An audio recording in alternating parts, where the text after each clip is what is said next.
Now, this experience was quite possibly the worst experience I've ever had in the past couple of years. The price point to what you're getting ratio was just absolutely abysmal. And to be honest, I would never patronize this company ever in my life, ever again, and I would never give them a single second of my time. Hello and welcome back to the channel, and we are back from SHOT Show 2024. Today we're going to talk all about it, the good, the bad, and the ugly. So first, huge thank you to the guys at Good Guys at Guns and Ammo. They are an awesome gun shop. They've got 3 locations, 2 in New York, 1 in New Jersey. If you are in any of those not so free states, go check them out. They were very gracious, allowed me to hang out with them, showed me around the show as it was my first SHOT Show. So if you were looking for anything firearms or firearms adjacent in those areas, definitely go check them out. So obviously the first thing at SHOT Show is Industry Range Day. That's the first day of SHOT Show, and I wasn't there.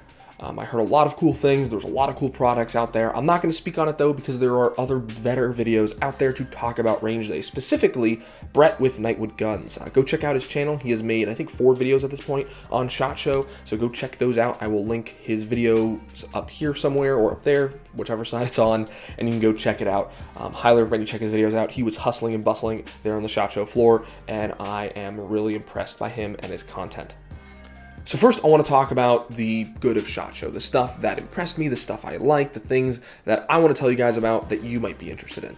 First was the Mantis Blackbeard X. Now, this is not that new. It was, I think it's been around for a couple months now, if not a year. The original Blackbeard came out a while ago. It was just a resetting trigger and a laser for your AR platform, but now it actually also gathers data, and some pretty cool data. It actually gathers transition data, so if you're doing transitions with your rifle, it'll actually tell you if you're overshooting your target, how fast your transitions, the time between transitions, because anyone who knows the competition world knows that splits are for show and movement is for dough. So if you're going to want to become a better competition shooter when it comes to that rifle, or just a better shooter in general, the Mantis Blackbeard X was definitely a very cool product I got to check out at SHOT Show. Next, I want to talk about some products for the SIG P320. Now, I do not like the 320. I have been a vocal critic of the SIG P320. However, I saw 2 products at SHOT Show, both that weren't that new, but new for me to actually see and experience in person, that made me want to actually spend a little more time with the 320 and maybe make a whole video on it. First was the Brower grip for the 320. So it is a grip that gives you the grip angle of a 1911, 2011, and seems to lower the bore axis a bit compared to a stock 320. I'll have to do some comparisons there on my own end. But they also have an aluminum and a steel version. The steel version is very expensive, but it's CNC'd steel. The aluminum one isn't cheap either, but they both felt fantastic, and even the polymer one feels really good. So I'll definitely be picking up one of those. I also checked out Agency Arms and their Agency Arms trigger for the 320, because of course one of my big gripes with the 320 is there is no trigger safety on a gun with no manual safety on a striker-fired pistol. Well, that kind of solves that problem. It gives you the Glock trigger dingus on your 320. So I think those 2 modifications to a 320 might make it worth my while. So look forward in the future. I might be doing a video on the 320 where I actually have something good to say about it. Next was Stealth Arms. I got to check out the Stealth Arms Platypus, the new version or iteration of it, where they now have a bull barrel, multiple calibers. It is in 40, 45, 357 SIG, and of course the original 9mm. Now, if you don't know who Stealth Arms are, they are a company that makes 1911s. They are very popular for their 1911 that takes Glock magazines, double stack Glock 17 magazines, which is very cool. So you're essentially getting a 2011, don't sue me, Staccato, that takes Glock magazines. Very cool, very awesome, something I am definitely looking forward to picking up. Now, I haven't picked it up yet. It's been around for quite a bit because it had a very smooth grip texture. Everything I heard from the first early adopters to people who continue to buy them, it's a great shooting, reliable pistol, but the grip texture is very smooth. I like an aggressive grip texture. However, their new grip texture, they're calling it their Cactus grip texture, is probably the most aggressive grip texture I've ever seen. It is literally just spikes that dig into your hand like a cactus, and it was incredibly painful just to grip and just dry fire with. It's very cool. I like an aggressive grip texture, but it's definitely a little bit too much. Now, talking to the guys there, they did say they are working on a super aggressive grip texture, something between the smoother grip texture of the original Platypus and something between the Cactus grip texture. So you're going to get something that has a good solid grip texture for everyday use, for duty use, whatever you're going to use the Platypus for, but it's not going to tear your hands apart because that Cactus one is just way too much. So another thing that I really liked at SHOT Show was the Radian booth. Now, I didn't get to shoot any of their new guns, but I know people who did, like Brett or some of the guys at Good Guys Guns and Ammo, and they were thoroughly impressed with Radian's products. What does Radian have at the show this year? Well, they had a afterburner comp system for the SIG P365. What does that mean? Well, that means you're getting a really nice comp on a smaller gun, meaning you're reducing that snappiness, reducing that recoil, making it much easier to shoot. And they actually have a palm swell and magazine well for the macro frame that felt fantastic. I always loved shooting the macro. My issue with the macro solely came with the finish and the response I got from SIG, but these are definitely some really cool features to the macro. The afterburner comp combined with the grip, it felt really good. The backstrap and the mag well, really fantastic. Seems like it'd be a great option for concealed carry if you carry the macro. Hasn't really changed my mind on SIG, right? We are, like I said, I'll be looking at those other products from Brower and Agency about the 320, but I might end up picking up another macro just to check out that afterburner. Now, they also have an afterburner for the Glock 17, which is something I've always been looking forward to and something I wanted, bringing it to almost Glock 34 length. I think that's fantastic because obviously it's cool to have a comp on your Glock 45, your Glock 19, bringing it to 17 length, but if we're going outside of concealed carry or even concealed carry, why not give us a little more barrel length, a little less recoil due to a bigger gun, and then give us that compensator? So that's very cool, something I've been looking forward to. Now, one thing that was annoying with Radiant is I said, where's the Glock 43X, Glock 48 afterburner? It's coming. It could be a year, it could be 2 years. They said don't hold them to any timelines. It is definitely coming, but they cannot guarantee when that's going to happen.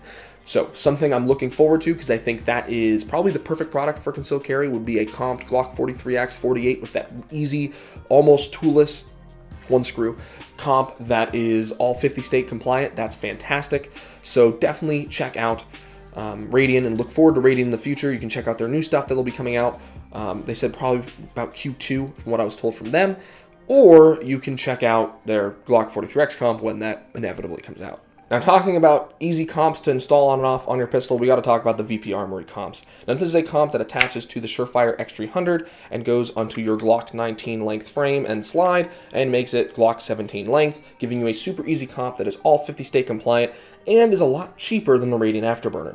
Now, what was really cool is at SHOT Show, I got to meet the creator of the VP Armory compensator, and the original inception for it was because the Beretta PX4 cannot accept a compensator because it has a rotating barrel. If you're unfamiliar with the Beretta PX4, it's a hammer-fired pistol from Beretta that has a rotating barrel. It's very cool.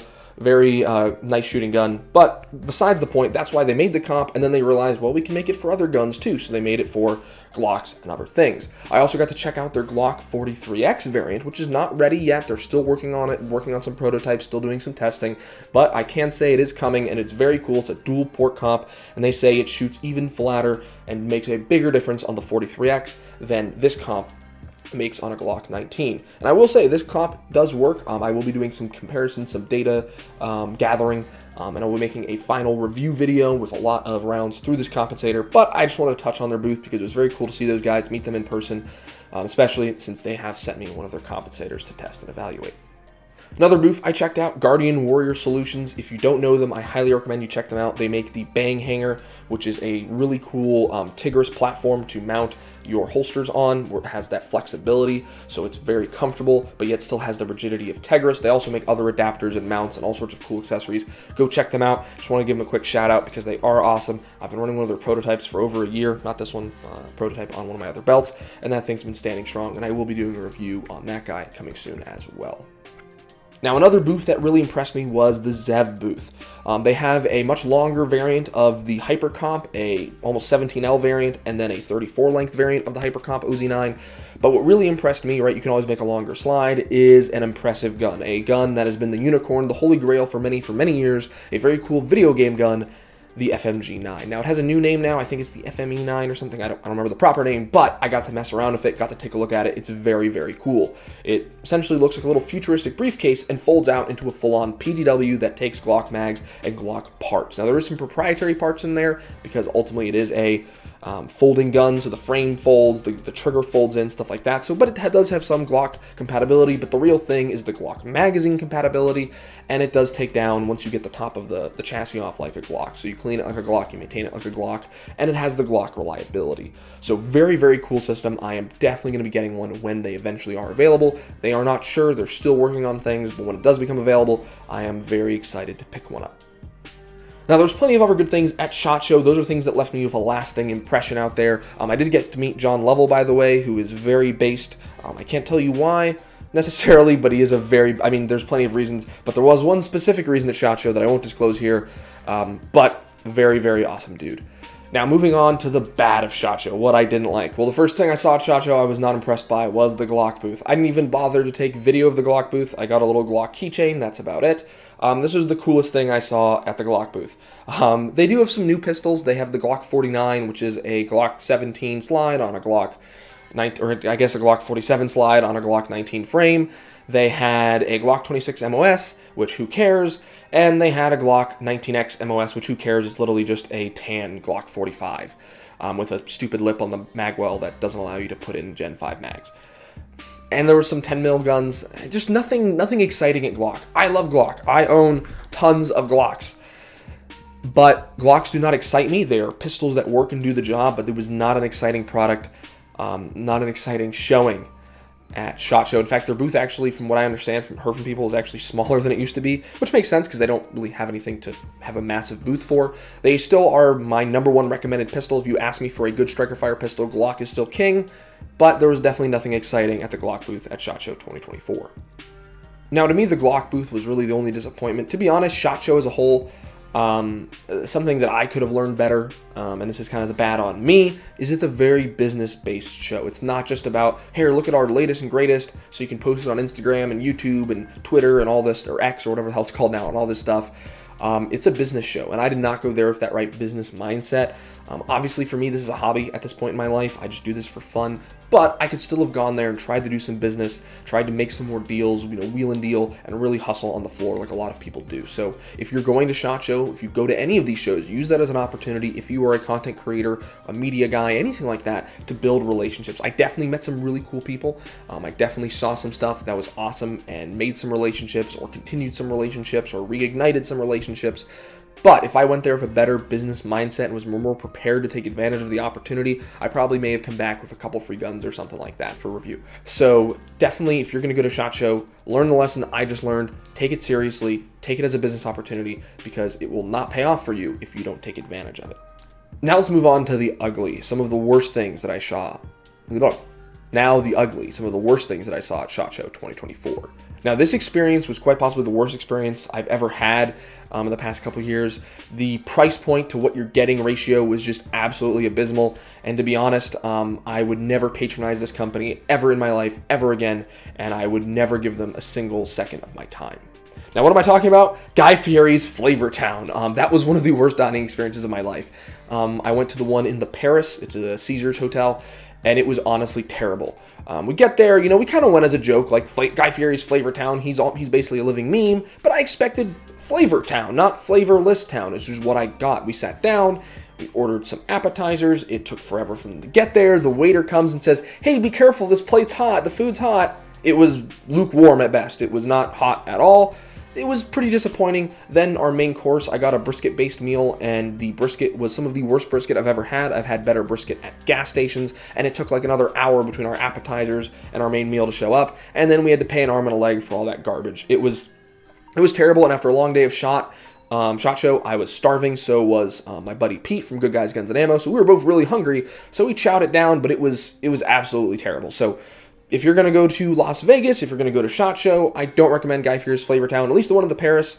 It seems like, I don't know if it's better someplace or another place, but if I had my name, whether it was my actual name or Donkey Defense on a restaurant or any business, I would hope that you at least get a decent experience for what you pay for and not absolute garbage. So that's it, guys. That was SHOT Show 2024. It's not everything. It's not everything I saw. It's not everyone I talked to. It's just everything that left a lasting impression that I wanted to share with you guys in this video. There'll definitely be more content to come from things from SHOT Show, follow-up from SHOT Show, relationships I developed.